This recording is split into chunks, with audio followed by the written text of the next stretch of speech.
অন্তর্বর্তী সরকার যেসব সংস্কারের কথা বলেছে সেগুলো দ্রুত শেষ হবে এবং জনগণের নির্বাচিত প্রতিনিধি দিয়ে গঠিত সংসদ দেশ চালাবে বলে আশা করছেন বিএনপির মহাসচিব মির্জা ফখরুল ইসলাম আলমগীর।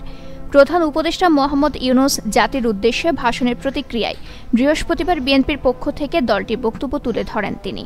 আজ বৃহস্পতিবার দুপুরে নয়াপল্টনে দলের কেন্দ্রীয় কার্যালয়ে আগামী 14 ও 15 সেপ্টেম্বরের কর্মসূচি নিয়ে অঙ্গ সংগঠনের সঙ্গে যৌথ সভার পর ব্রিফিংয়ে তিনি এ আশাবাদ ব্যক্ত করেন।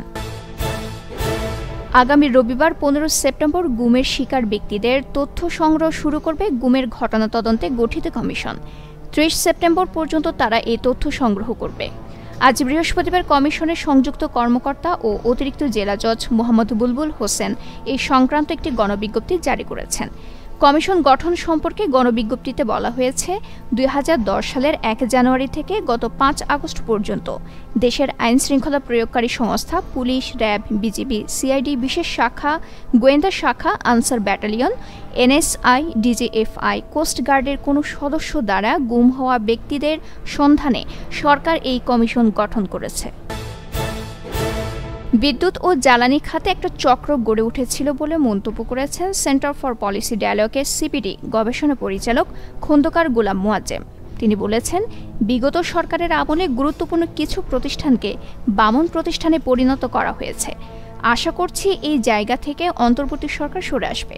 আজ বৃহস্পতিবার 12 সেপ্টেম্বর ঢাকা রিপোর্টার্স ইউনিটের সাগরণী হলে বিদ্যুৎ ও জ্বালানি খাত সংস্কার নাগরিক প্রত্যাশা শীর্ষক সংবাদ সম্মেলনে তিনি এসব কথা বলেন।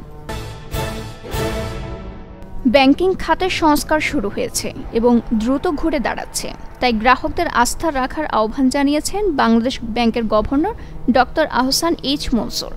আজ বৃহস্পতিবার 12 সেপ্টেম্বর গ্রাহকদের মোবাইলে এসএমএস করে এ তথ্য পাঠানো হয়েছে।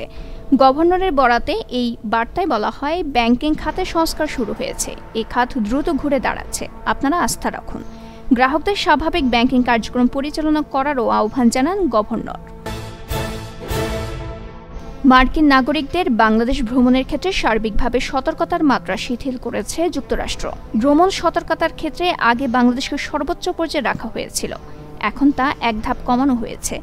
গতকাল বুধবার মার্কিন পররাষ্ট্র দপ্তরের ব্যুরো অব কনসুলার অ্যাফেয়ার্সের ওয়েবসাইটে এই তথ্য জানানো হয়।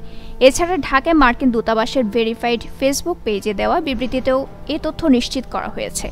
সতর্কতার 4র্থ ধাপে উল্লেখিত দেশ ভ্রমণ না করতে মার্কিন নাগরিকদের পরামর্শ দেওয়া হয়, আর 3য় ধাপে রয়েছে উল্লেখিত দেশ ভ্রমণের বিষয়টি পুনর্বিবেচনার পরামর্শ।